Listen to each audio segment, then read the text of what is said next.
Okay, welcome to another Asian Oceania class review. So very happy to have a special session today with Ice, who will deep dive into CRISPR design and also deep dive into the homework of class 8. So uh, last week there was a bit of confusion because the homework was a bit cryptic, but Suvin actually made this week's recitation.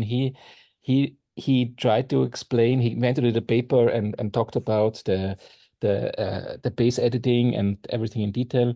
And today we are very happy to have Ice here, who is a PhD in synthetic biology, who has a lot of background in it.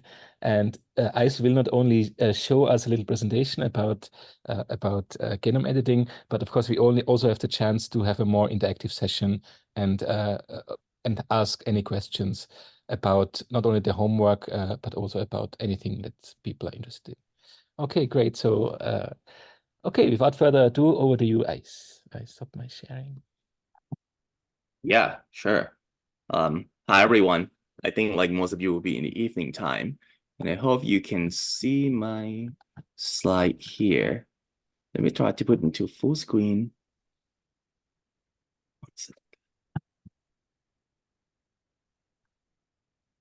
Uh, where do I put into presentation? Oh, it was hiding here.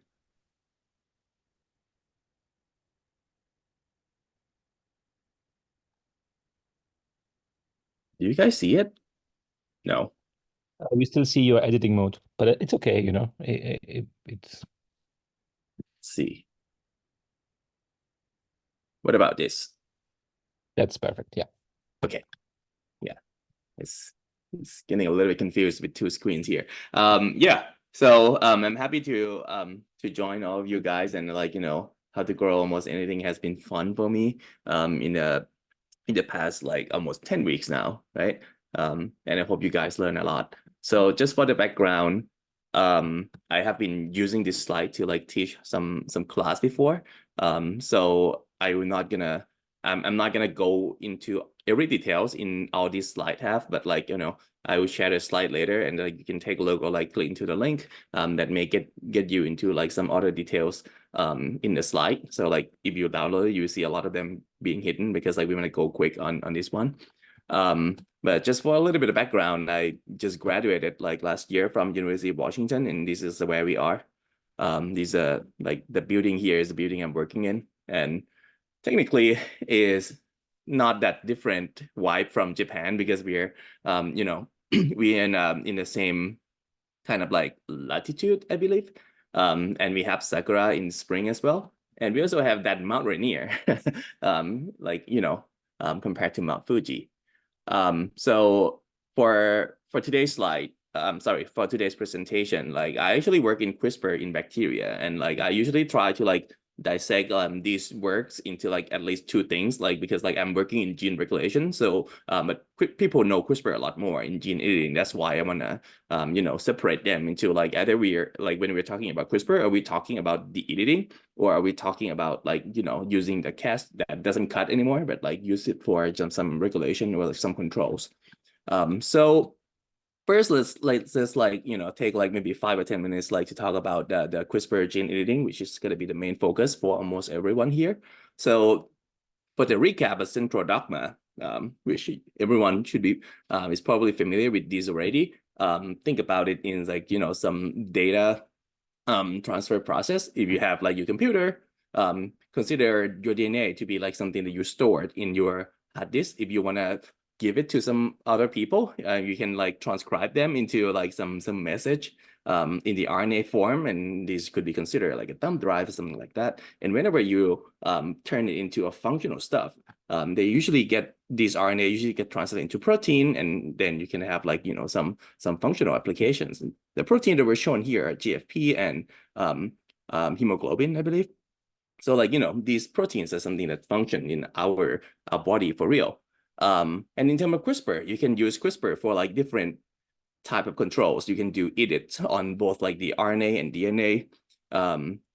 most of the CRISPR cannot target proteins, but there are some new works that can use CRISPR to target proteins. This is a new review that my team has published recently.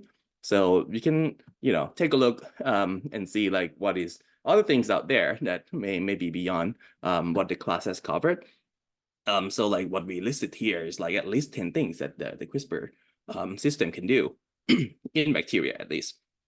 This is a video from the class. I'm not gonna get into it, but like if you haven't watched the recitation yet, please consider watching this video. It's very great.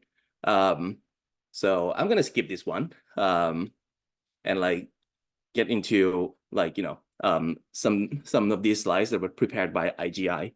So I'm gonna give out the credit for this slide for IGI team, Innovative Genomics Institute, which is a joint collaboration between UC Berkeley and UCSF, and Jennifer Downer is the one who was supporting these like educational initiatives. So when we talk about CRISPR systems, most of the different thing about CRISPR systems will be, dissected into, mostly we try to, categorize them into 3 different things. So in the CRISPR system, we want to check like if they can, then how do they cut the DNA or RNA?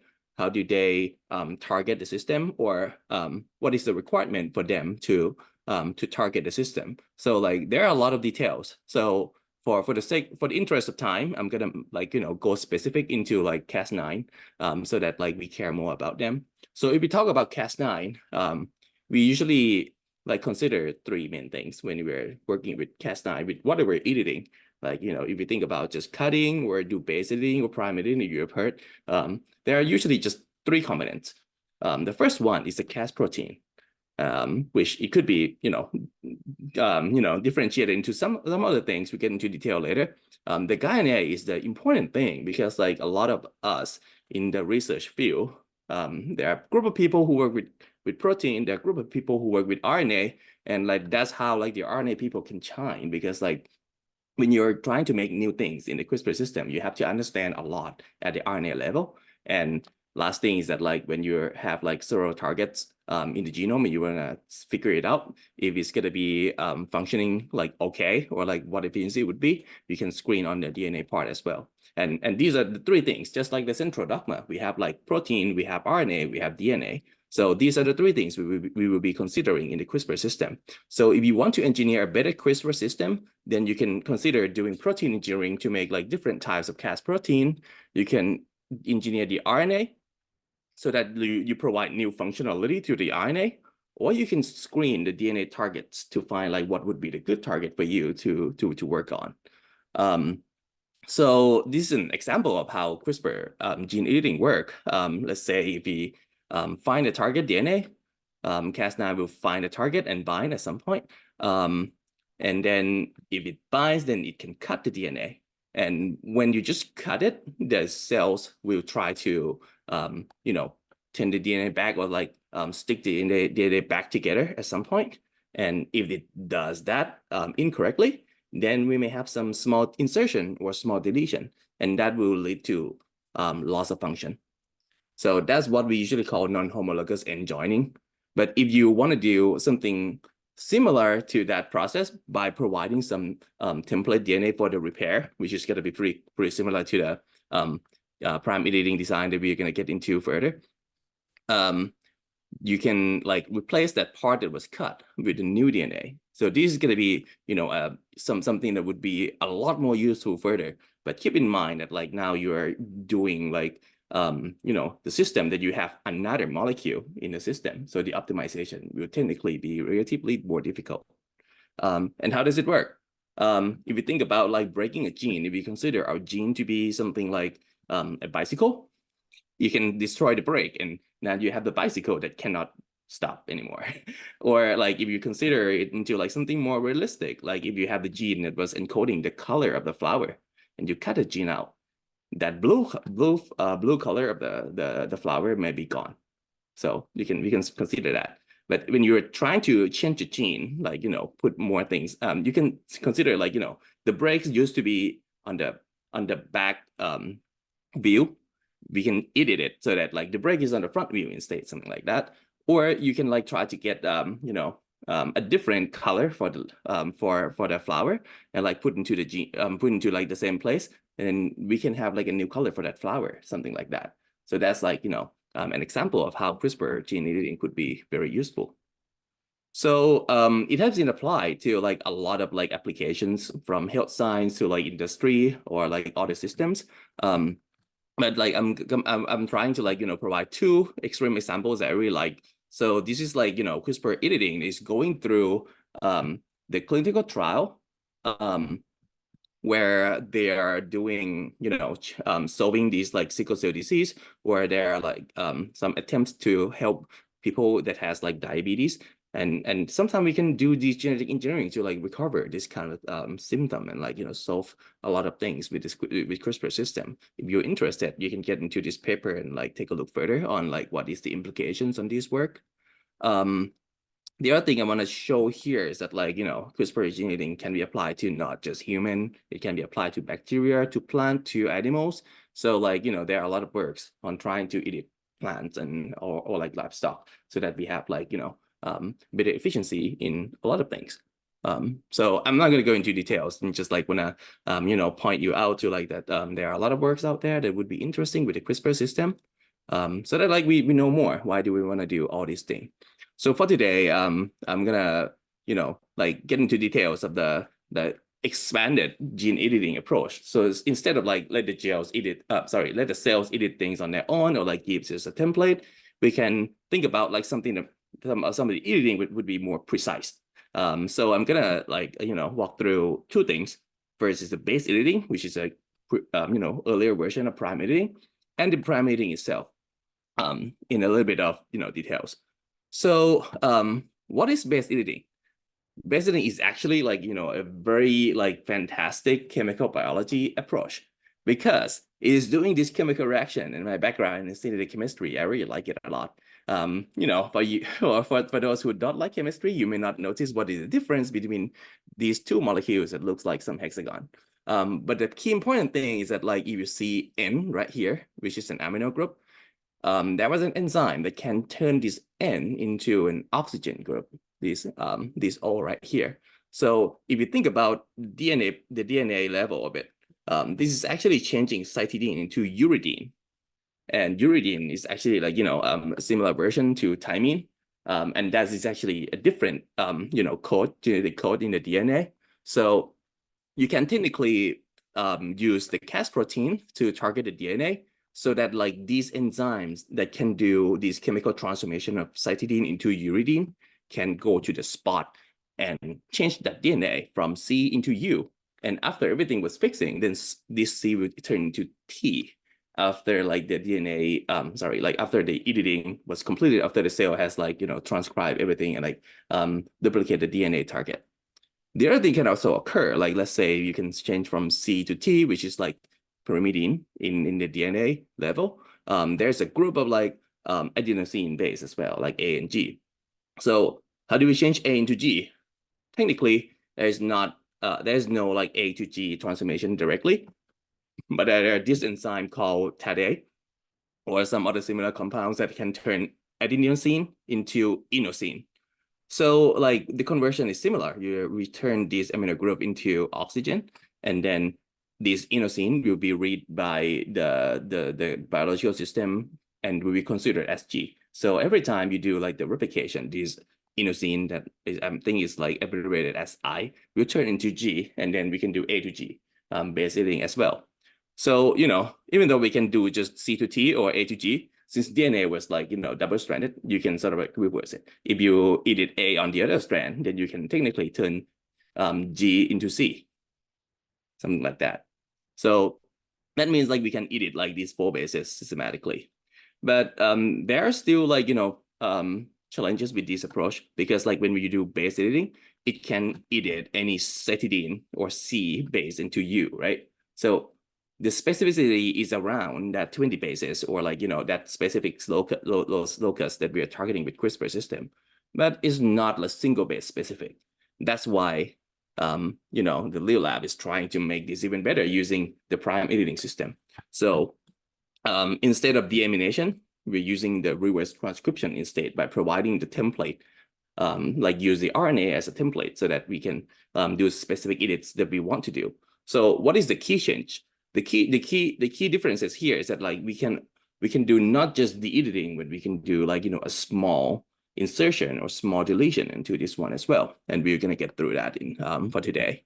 So the process here is that we have the modified gRNA and the modified Cas protein, so that like we put the reverse transcriptase enzyme, stick that with the Cas9 nickase. So I didn't mention nickase before, but nickase is a version of Cas9 that cut only one strand. But like we can do a lot of DNA engineering so that like, you know, the Cas9 can do different function. So this nickase, we just cut one of the strand, and this gRNA will be modified so that it has the template part.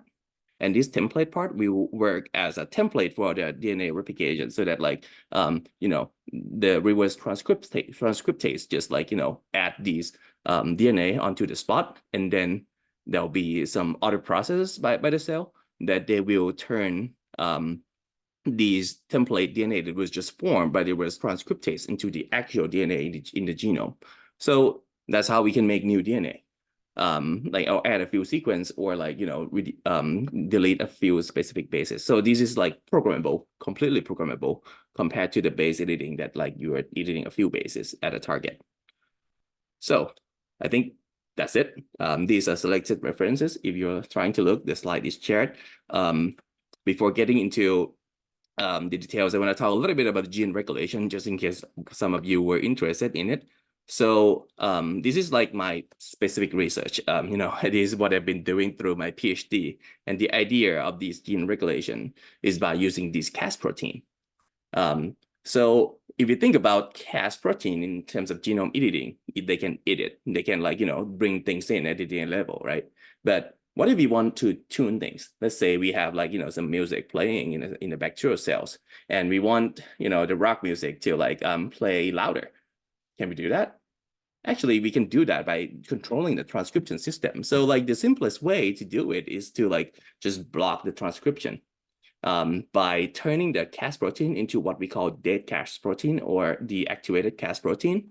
And this protein will just like, you know, find a target, bind to it, not cut it, but just like keep interfering with the transcription process, so that we can sort of tune them to the proper level.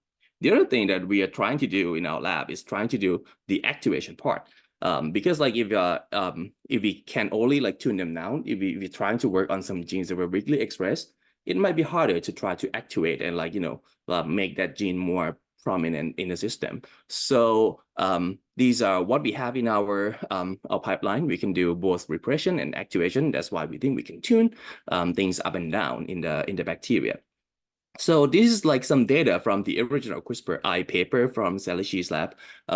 This is showing you that like, you know, if the transcription occur and we put the dCas9 onto this spot, you can see that the transcription starting, like the transcription of this MRP gene were halted right away, where the DNA binding was shown here. So that's a pretty cool demonstration that like CRISPR-I, or the CRISPR interference, can like, you know, stop or halt the transcription very effectively.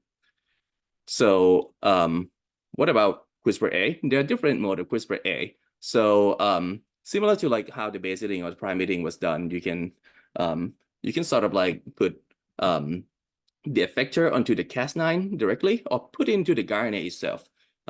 Like interestingly, like in the eukaryotic system, you can also like recruit the repression domain as well, because like just physically blocking the system is sometimes not that effective in the eukaryotic system, because of different transcription like architecture. So you may want to recruit some protein that can do better repression to the gene.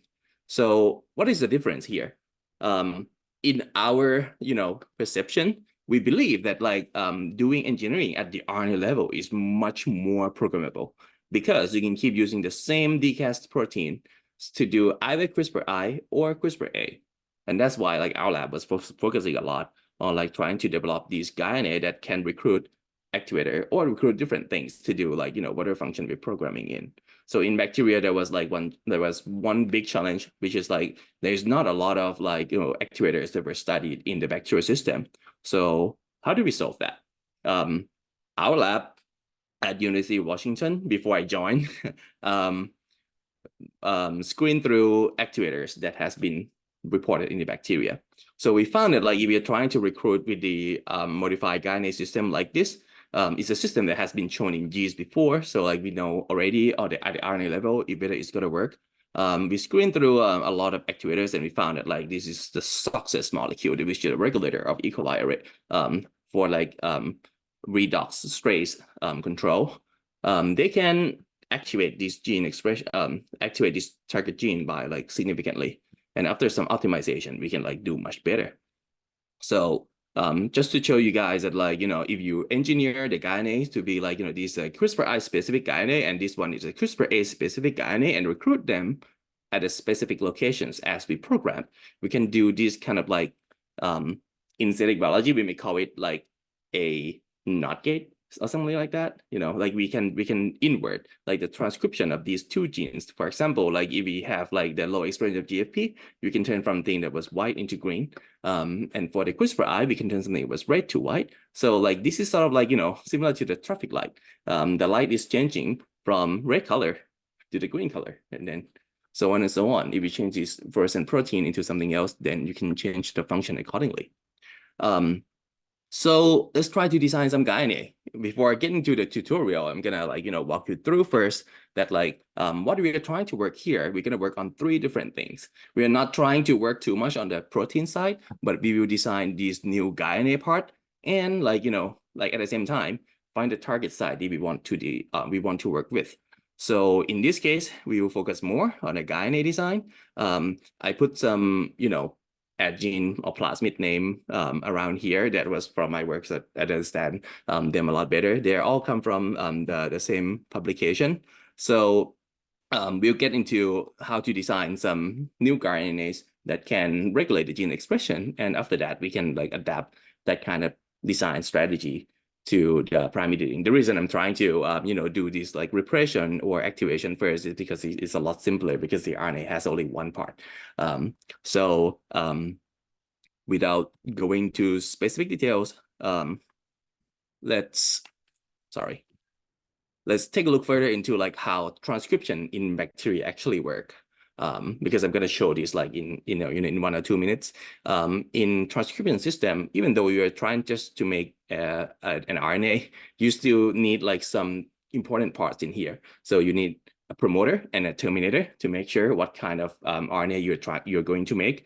And in the transcript, which is something that that we made from like turning DNA into RNA, this transcript or the mRNA that we have, we will split them into 2 parts, which is a spacer, something that we will change it for the targeting of arbitrary gene, or this number 3, which is the gRNA hairpin, which is the part that is gonna interact with the Cas protein. If you take a look at the picture right here, you can see the purple color of the RNA and the gray color of the RNA, and those are 2 parts of the system. In the Cas9, the spacer sequence come first, and then the gRNA hairpin come later. But for the other CRISPR system, this may change a bit.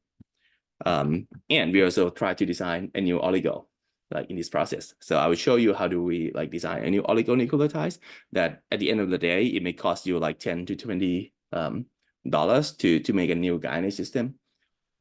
So this is like pretty this is pretty revolutionary because like in the past, if you want to edit a particular gene, it may cost you a lot, but now you can sort of like start it by $10 or $20. Okay, let's go to Benchling then. Before we get there, if I show you this browser, can you see the browser? Yeah, we can Yes, see we can. Benchling now. Perfect. Yeah. Yeah, so like if you're on the computer right now, I would encourage you to open the browser and get into Benchling because we can do this together. So before we go into the actual thing, this is like what I've been trying in like when I was preparing for this talk. But let's just do it together. Let's see if you want to edit these genes. Maybe this one is better. if you want to work on this system, we may want like some Cas protein, some template of the gRNA, and some DNA targets. So I would encourage you to like, go into these links if you have like the slides ready, like these hyperlink were attached there. And I'm gonna show you how do we download that into Benchling as well. So for example, let's try to get into this E. coli genome. This is the E. coli genome from NCBI, and this is the GenBank ID. So if you go to Benchling and you ask them that, hey, I want this RNA, sorry, I want this DNA. And you tell them that like, this is the sequence I'm looking for. Try to search for it, and then it should pop up. But I think I may not like wait to download the whole thing because that may take some time. I think BizWebHub is trying. Okay, you want me to share the slide? I think I may have that available here. Okay, if anyone don't have access to the slide, I just post it into the chat. So you see that like this is, take some time to figure out like where the sequence DNA, how to like get the sequence DNA sequence from the database. This is gonna be the case for like most of the genome because like they have such a huge file, so like it takes longer. So if you I was thinking about that before, so I have them pre-downloaded, and I will share that to you as well through this Benchling sharing system. So I'm copying this and I'm putting into the chat as well. So hopefully you can get into there and like hit this copy to your own site so that you can make some edits. Okay. Let's do some real download and let's see how it works on our end. So as shown here, you can download and add some sequence from AdGen as well. So I'll start by showing you what I want to download right here. Let's say we want to download this plasmid instate, which I believe is gonna, be much easier to download. This is the AdGen page. If you haven't checked it, you can copy this whole URL, paste it here, and it's take a lot faster to just like show us like what it is. So in this one, we can get into we can download the sequence that was provided by AdGen. One thing that I've seen when I download this sequence from AdGen directly is that like sometimes it's not well annotated. So right here, this is my plasmid that I make for my work. You see MRFP or superfolder GFP right here. There are some markers, but it's not that well annotated. So what I'm gonna do is that I'm gonna download this sequence that most of the author will deposit it, and then you can upload it with a similar function because you can do some drag and drop.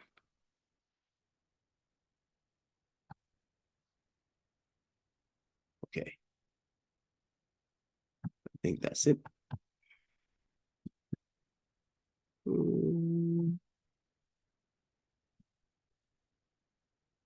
Okay. So this is what we have. And annotation will be much better. See?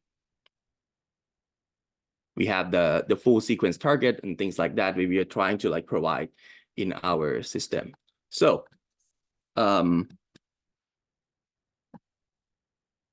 when we have this sequence, like if we get into the further details of like how to design the gRNA, we would just download more sequences from the system. Let's see. I want this CRISPR backbone. I will download this one.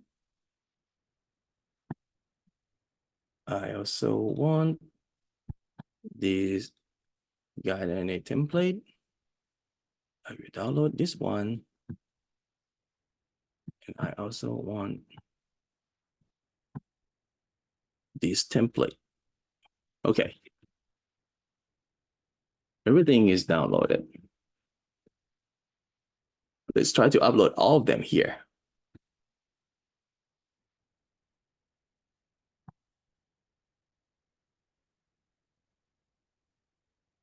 should be the recent thing that I've got. All right. I've got almost everything here. So the way CRISPR work, if you take a look at the homework paper already, you see that like sometimes we put like different target or different parts of like the CRISPR system into different plasmid. This is like pretty conventional in like, you know, the bacterial CRISPR people. So what I have here is that the plasmid that has the Cas protein and the activator. So like if you want to do CRISPR-I, you can use just the Cas protein. And this is a plasmid that has just the guide RNA. This is a plasmid when we have like two parts together, so that like, you know, when we do the actual how do I say it? The actual like CRISPR-I CRISPR-A or CRISPR-I system, it's sort of like easier because you don't have to like put too many plasmid into the bacteria. So let's start with this like simple DNA part. You see that there are like a lot of things right here. These are some primers that was previously designed. So, you know, you can see that like how we are going to design it in our like demo right here, because like these are something that used to be shown in the system. So what we have right here is the promoter that can drive the transcription. We have these short EZK terminator right here. The parts come from iGEM or from iGEM parts. So the things in between these promoter and terminators are our gRNA. And what you see right here is that like this is the RR1 gRNA from Selish's like design. And this is what we call the spacer. And this is the gRNA part that were annotated here. They may show up differently. Like if you go to the add gene downloaded sequence, you will see this part being labeled as like gRNA scaffold, interestingly, right? So that means like, you know, now add gene kind of like acknowledge this kind of sequence as a gRNA scaffold. Okay, let's get back to our template sequence. So let's say we want to design a new gRNA and we want it to do just like regular CRISPR repression or CRISPR-I. So we can design a reverse primer that we can reuse forever, like something like this OZK547 right here. We'll call it guide RNA reverse. I may do it pretty quickly. I'll show you again how do I click on how to generate the primers. But let's say we want to generate the primers that has varying spacer sequence right here. We can use this part as a template because like this gRNA part will remain relatively constant. So I select these like roughly, this relatively short sequence as our template. You see that the melting temperature is showing right here in Benchling. It might be a little bit short and might be a little bit low. But since we are trying to like make sure that our oligo is like 60 base so that like, you know, the synthesis or the error rate remain kind of low, we found that like if we use this as a template and we are trying to amplify only like a small PCR, we can still do it. So this is our template. And we want to make some DNA parts that we can do some Gibson assembly or like something similar. So we can go up to like 60 base, like this 59 right here. So so we can design this efficiently. And the part that we're going to be varying is like this part where it was like, you know, 20 bases that we can use as a guide RNA. So sorry, I was too fast again. If we right click right here, you see a lot of options that you can do with these DNA. See, if you do create primer, you have to choose whether you want to do the forward or the reverse part. On the other side, I did reverse. So I'm going to do forward now. So the difference is that like it's going to be the primer either on the top strand of the DNA or the bottom strand of the DNA. So this one, I'm going to make it like kind of arbitrary. These are something we're going to change later. So it's going to be like 20 bases. Let's call them N, N, N, N.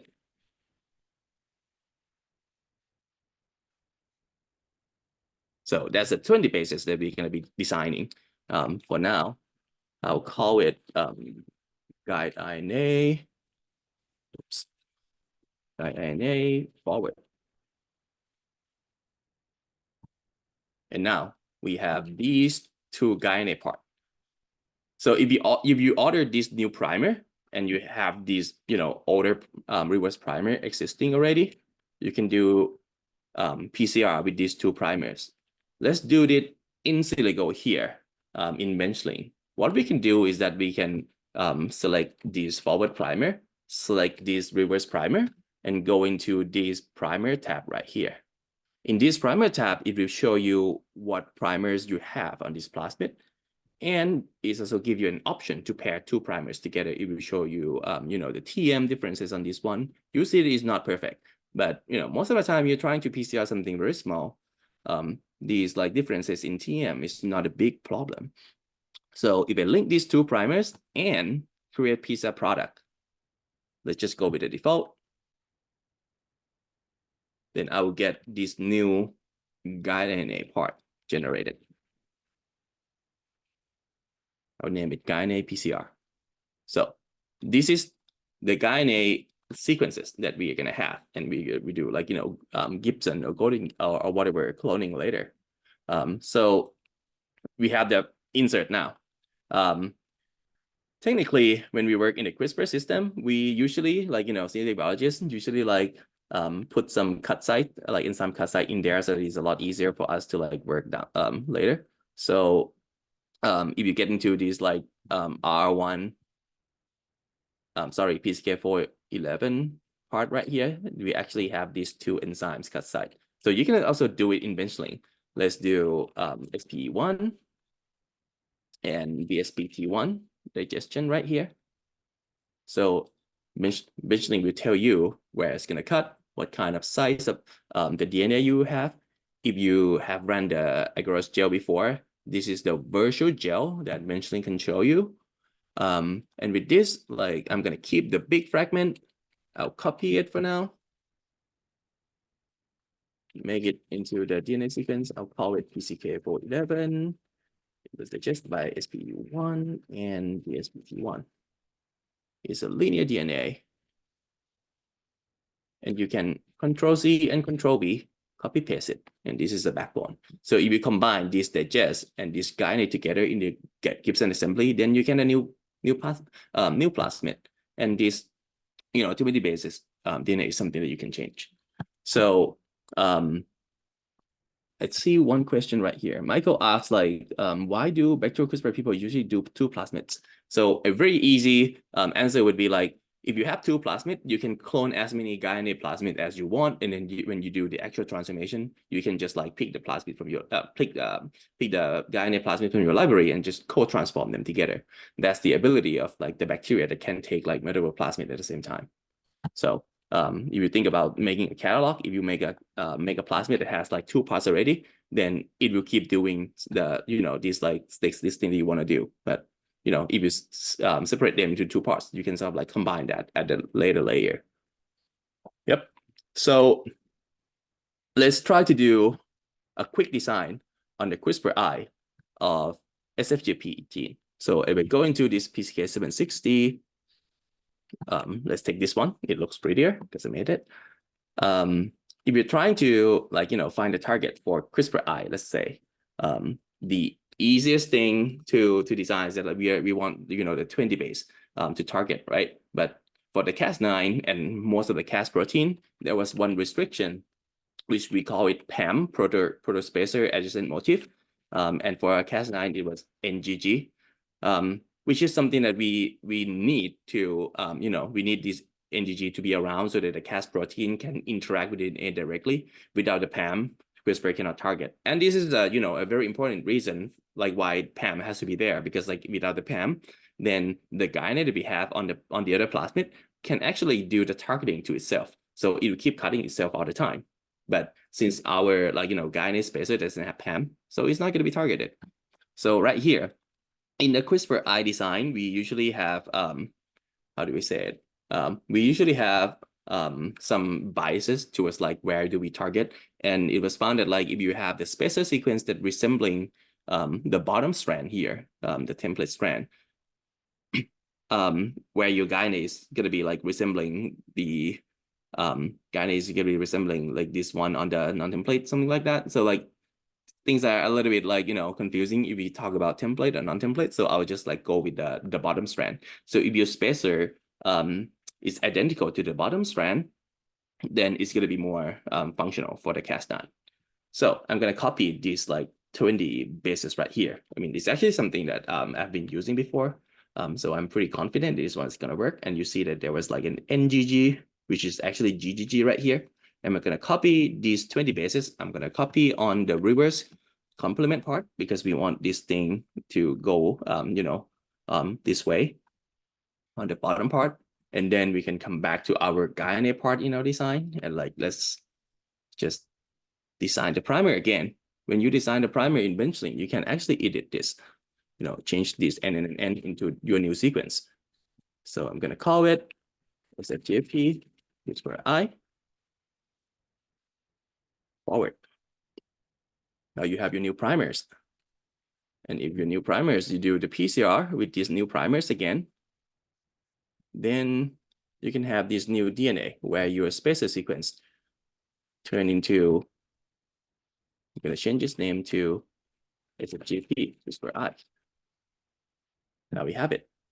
To double check, if you copy this sequence to the target, you will find it right here. And it has the GGG. That means it's going to be compatible for CRISPR I. How does it sound? Any like, outstanding questions so far? I'm sorry, I think it take longer than I planned. But yeah, that's how we design the gRNA. And for the interest of time, I think I would just like get back to the slide and like talk through how do we do the actual prime editing. I guess that should be like the most important thing that we want to know right here. Does it sound good for everyone? Yeah, thanks for the great demonstration. So maybe just like for the fast wrap up, could you like give us the overview again, like about this flow of like what are you doing so far with the Benchling design? Maybe like some brief overview as like before we move on to the next section. Yeah. So for example, for like the simple process overall right here is that like when you are working with Benchling, you need some DNA template. And that's what I'm trying to show, like how do we get the DNA from from the database of NCBI.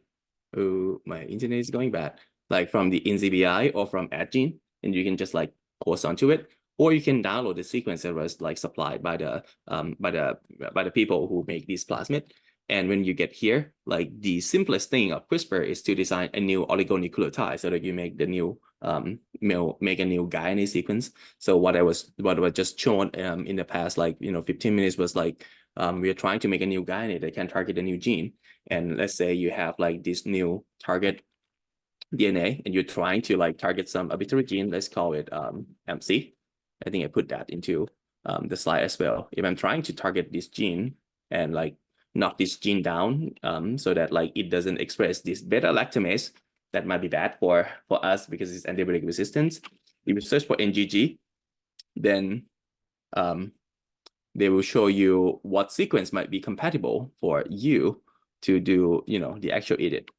So for example, that may be too much for Benchling to show the result real time. So I'm gonna do in this part instead. So like there's an NGG right here, and let's just select around 20 base so that you bind to these like this part and then do the CRISPR I to it. So these 20 base could be your spacer, something like that.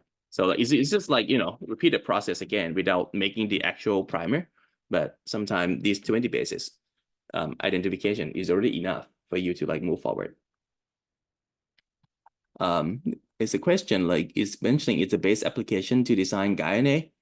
I would say there are some web tools out there, but that means like it requires you to learn how to use them as well, right? So I would say like in my PhD study, I use Benchling all the time, but that but it was like based on the basis that like I understand how DNA or how transcription work to a certain extent, and it was like much better.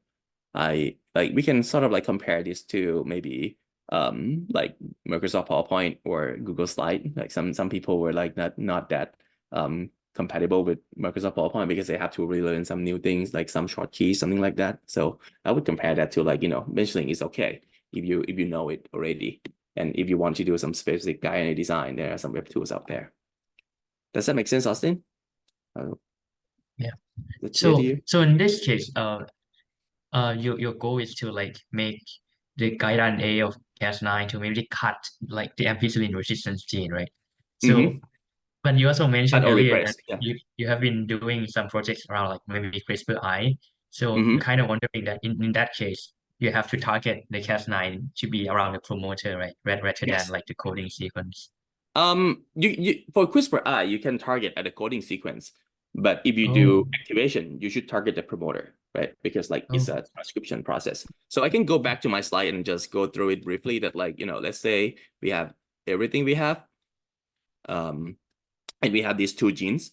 Let's say like this promoter, like PCK760, it has like medium expression of GFP and weak expression of MRP, so it's gonna look green right here. If you do CRISPR-I to SFGFP, which you can target at a promoter or at the ORF, it will turn into a colorless like bacteria like this. Like the GFP is not expressed properly anymore. And if you activate this gene, which is the red fluorescent protein, it can turn red. So this is like simple like showcase of like kind of how can you turn the gene off, how to turn the gene on with a CRISPR system. And like you can try that in the genome. And like let's take it as like a try if you want to do CRISPR system.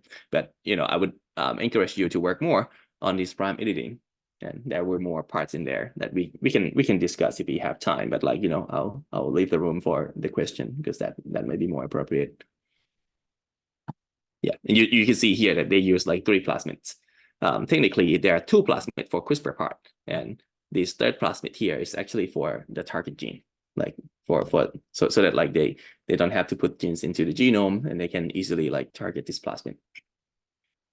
So maybe like just briefly, since we learned about the gRNA design already, like this is very similar to what we just did. This is the actual spacer site where they have to find the PAM. So this is very similar to like what I just showed you on Benchling, right? You have to find the PAM and you have to find the target for editing. For the prime editing, they have this extra RTT, which is the template for the prime editing. So I can actually show you, a simple showcase according to this one. Let's say how do they design these like prime editing part? Sorry, let's see. Let's get back there. So if you go to that paper, sorry. Oops, I did get out of the slide already.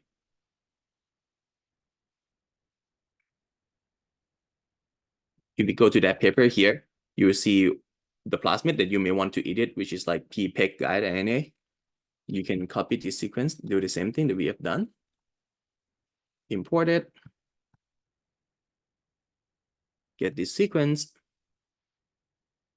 And most of the time, if we go to the paper, the first thing that I would try to do if they ask me to design any new things is that like, I'm going to go into the primers. So this is similar to the homework, right? We go to the primers design. These are the forward and the reverse primer.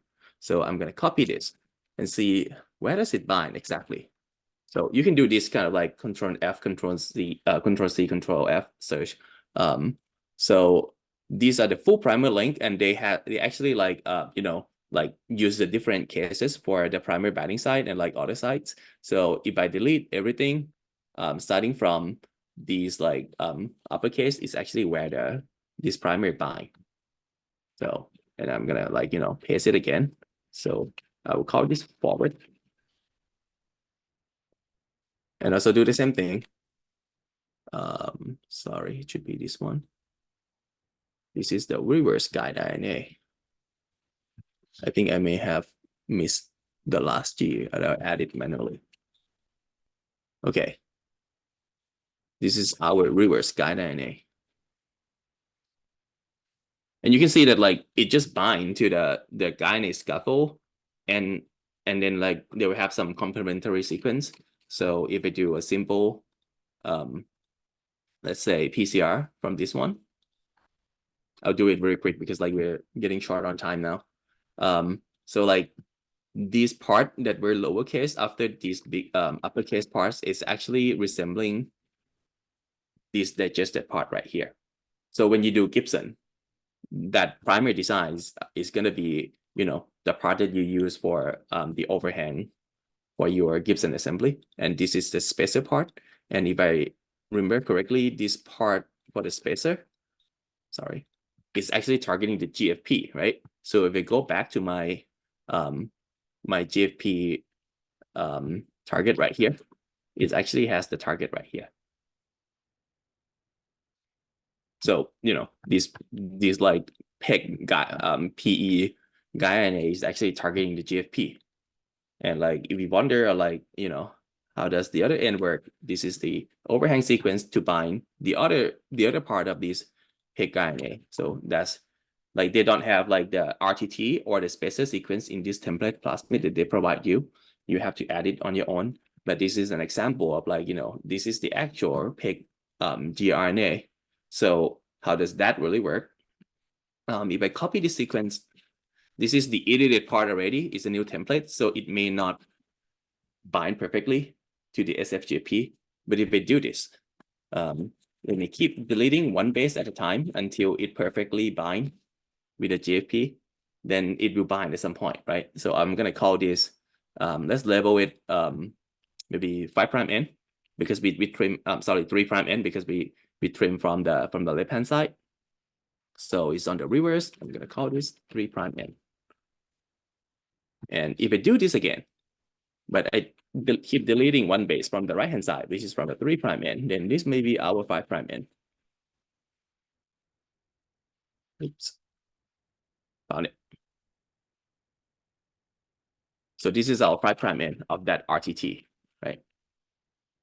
And if you try to confirm whether, like, you know, it looks correct or not, you can take this sequence again, oops, and try to search for the spacer. And this is, you know, starting to look very similar to what was shown in the paper, right? You have the spacer sequence right here.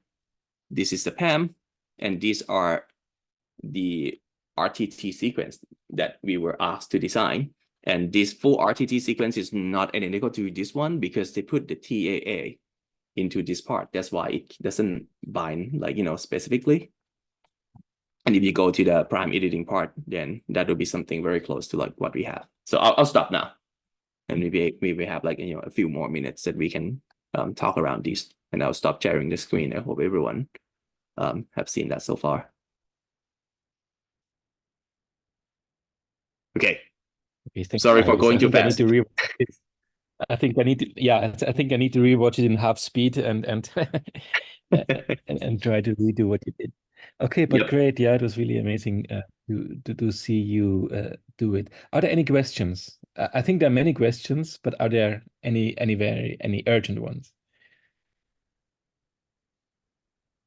So Harsh said in the chat that he's using SnapGene. I think it's, yeah, SnapGene is a very established tool as well. I think it's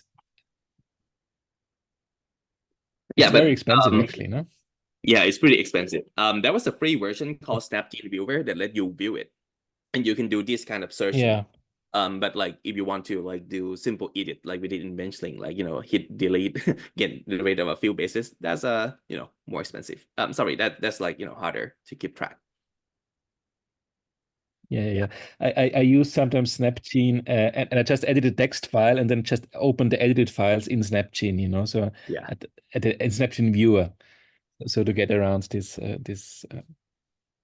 limitations. Yeah. Austin, do you have any comment? Yeah, I think I have to watch it again too, actually. Yeah, well, sorry for going too Yeah. fast. But yeah, I was like, I keep looking at the time and like, oh, I have to go faster. But maybe it's like kind of maybe it's fine for everyone if you cannot catch it. I think, like, yeah, we all face the same problem here. But yeah, it's thanks for sharing. It's really helpful.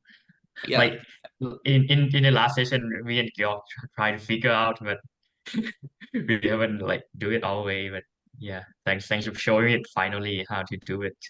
Yeah, well, that I think that's the reason that I was trying to show the CRISPR-I or just like the regular gRNA design part, because like if you show the PE gRNA, they have like 4 parts that we have to look for, right? So like what I'm trying to like make sure that like is the take home message here is that like when you're trying to design your gRNA is as easy as like find the PAM and take that 20 base and replace into the primer that people has been using. That as easy as that. But like the way we do it in Benchling could be more challenging because you have to get used to Benchling to a certain extent, right? Inker was asking what is the last article that I'm copying primer from. It's actually the article that was like mentioned in the homework, so I can also share it. But it should be. It's from class 8 homework, right? The supplement. Yes, it's from class 8 homework. Yeah.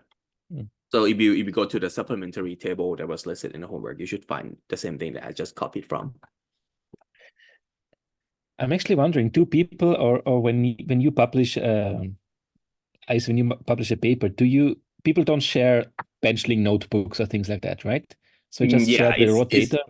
It's usually too detailed to share Benchling notebook, and like people may get confused instead of understanding it. So sharing just the sequence or like the simple method on how to make it is the standard way. For me, when I first like published my paper, I at least like, how do I cut the plasmid with these like set of enzymes, something like that, because like I'm so clueless when I start the PhD and I want the people to who read my paper know how do I do it. But sometimes it's getting too confusing because like people has different strategy, has different method of cloning. So like that may not always be useful. So like sharing the sequence is like the most important thing in synthetic biology, because like at the end of the day, you can synthesize the whole plasmid. Yeah. And of course, also we don't know how long Benchling will be around, right? So maybe it came a couple of years ago, maybe it will be gone in a couple of years and then Yeah. So like I'm pretty sure that it will be around for at least another 5 years. Because like I've been using Benchling since they just started. I'm not sure if you can see, but I'm wearing the Benchling t-shirt right here because I helped them with the development. But you know, they make some profit from selling it to the industry.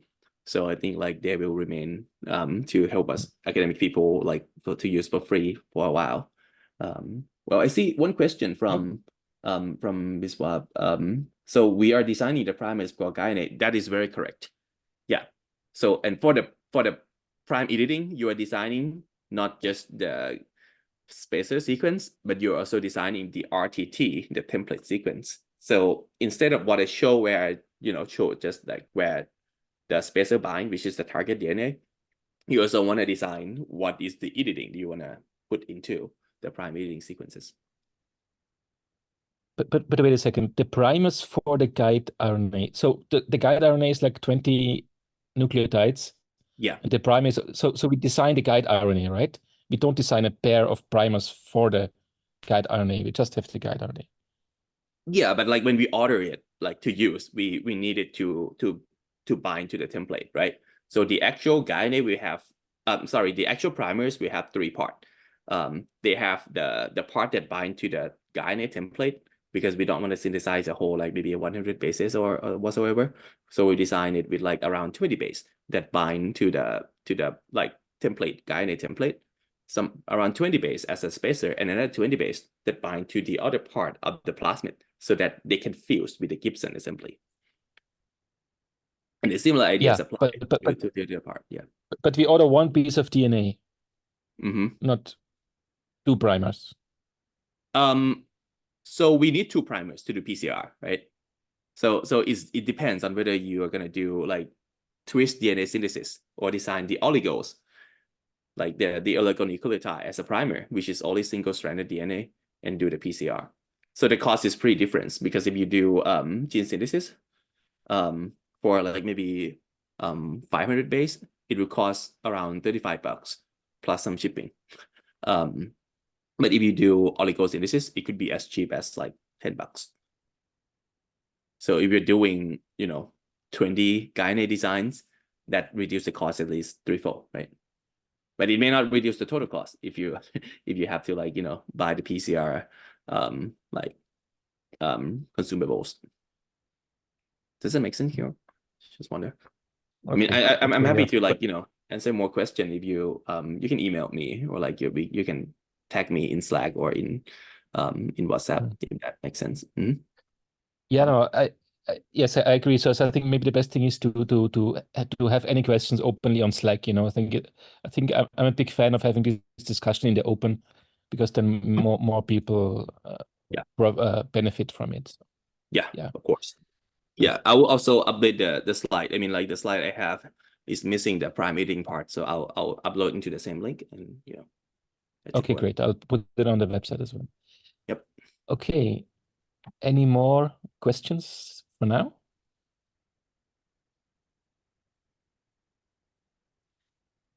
Yeah, actually, I think with last week's AL lecture, today's this morning's or this morning's Suvin, and I think your lecture today, Ice, I think we have a very good understanding now of like different aspects of it, you know, and I think Yeah, I believe like if you haven't like watched all those 3 lectures, I believe everybody got should through, watch like those prime 3. editing like pretty clearly. So like please watch the recitation if you want to know better about the prime editing, and like what I cover is mainly like the benchling part, I would say. Yeah. Well, thanks a lot. I think, you know, maybe this is like appropriate for the recording. But I'm happy to stick around if anyone has more question.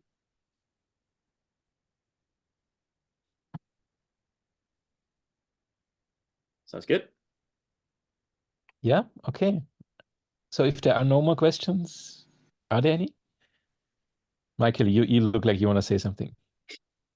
No, I just need to review. But well, like, you know, feel free to contact me. I'll find some time, so like we can also like do a quick chat if you want me to walk through. Oh yeah. I mean, I really appreciate you doing this like tutorial for us, because it's really helpful. Yeah, and like it's fine to take a lot longer, you know. I've been doing this for my job.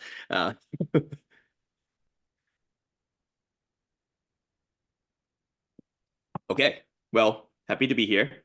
Again, if there are questions, please like feel free to contact me. Yeah. Thank you. Yeah, I'll thank type you very an much, email, but Amy. you should see that in the you can Slack or